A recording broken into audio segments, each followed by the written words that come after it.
Ian Keitani, KTN, Nairobi.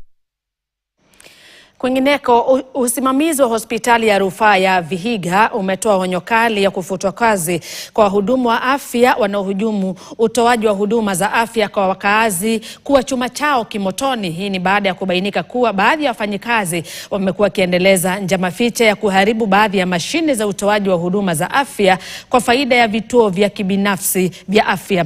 Mkurugenzi mkuu wa hospitali hiyo Titus Mumia amesema tayari mabadiliko yanafanywa kwa wale ambao wanakisiwa kuhujumu sekta hiyo ya afya ambayo hapo awali imekuwa na changamoto. Hata step aside ili sisi tuendelee kusavu watu tukiangalia hii maneno yake, sababu hatuwezi kukaa hospitali wagonjwa wanatafuta services na wengine wamekuja kuhujumu na kizungu mingi, alafu wengine wakishafanya hivyo wanakimbia kwa godfathers.